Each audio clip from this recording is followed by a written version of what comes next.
Segunda-feira da 16ª semana do Tempo Comum.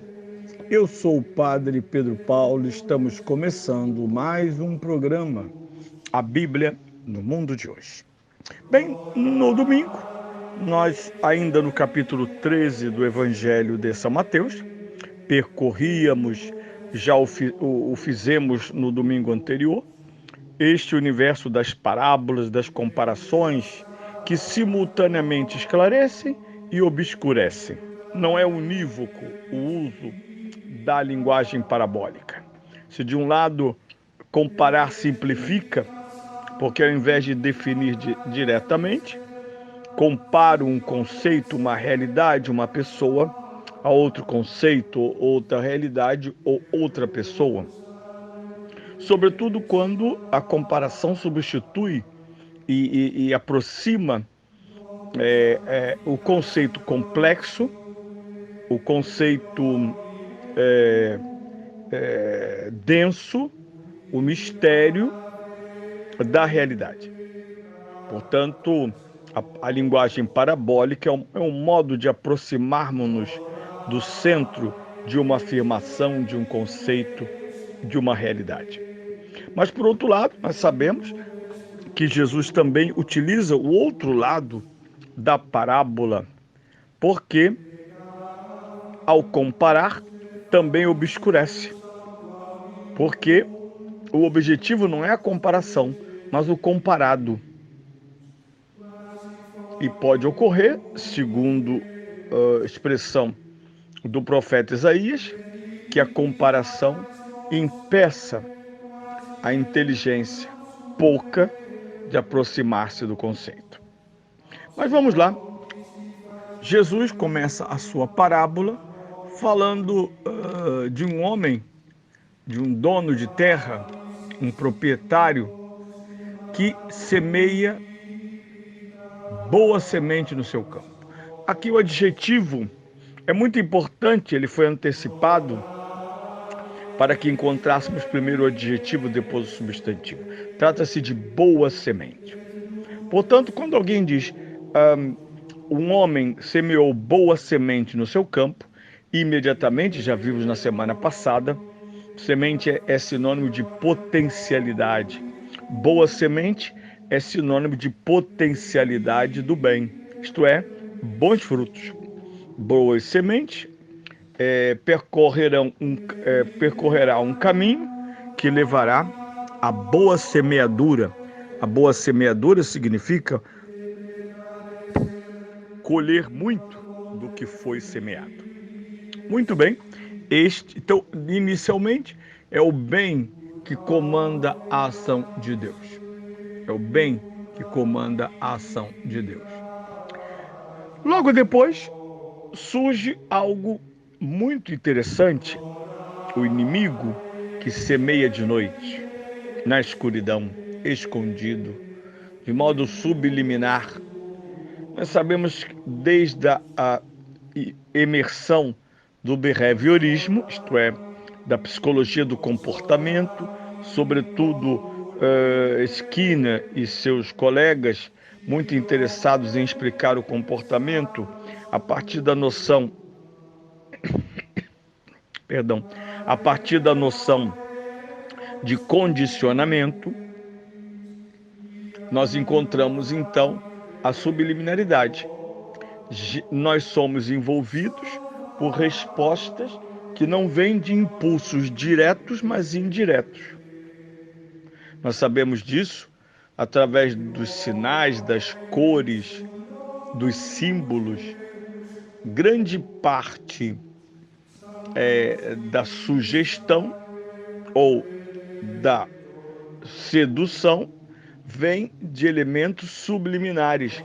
Eles não são imediatos nem claros, mas surgem efeito. Por quê? Porque sob o pano de um símbolo, de uma cor, de um olhar, de um gesto ou da ausência disto tudo, surge e emerge conteúdo, notícia, mensagem.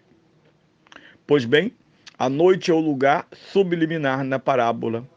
Ela permite uma ação que não será vista e, portanto, não poderá ser impedida. O joio não é algo que tenha o dia como lugar de semeadura. O joio é plantado pelo inimigo e não pelo senhor do campo. O joio, para ser plantado, precisa de estratégias do engano, da mentira, do disfarce. Mas é semeado. E ocorre então, segundo a parábola, que após um período previsto de crescimento, os ceifadores daquela colheita encontram-se diante de algo escandaloso, estranho, ruim, a ponto de, antes de ceifarem, voltarem ao Senhor e perguntarem: não plantastes boa semente no teu campo? Como é que encontramos joio? E aquilo que é relatado pelo narrador, agora é relatado pela personagem. Esse senhor explica aos ceifadores: foi o inimigo que veio e semeou secretamente o joio junto ao trigo. Portanto, o campo, o mundo e a realidade está permeada, ou estão permeados, de joio e trigo. Trigo é boa semente, o joio é semente do inimigo. Bem, esta é a situação, esta é a exposição da situação. Até que ocorre o mais dramático desta parábola, quando os ceifeiros dizem: bem, vamos então arrancar o joio, já que o joio foi plantado pelo inimigo. Eles disseram isso quase que automaticamente: se há mal, arranquemo-lo. E, no entanto, a resposta do dono do campo é surpreendente. Ele diz: não, não arranque o joio, porque ao arrancar o joio, dito que, segundo o conhecimento destas sementes, eles têm aparência semelhante até um certo período. Até que o trigo ponha espigas, eles parecem semelhantes. E diz o dono do campo, para preservar o trigo, que cresça o joio. Deixe que cresçam juntos.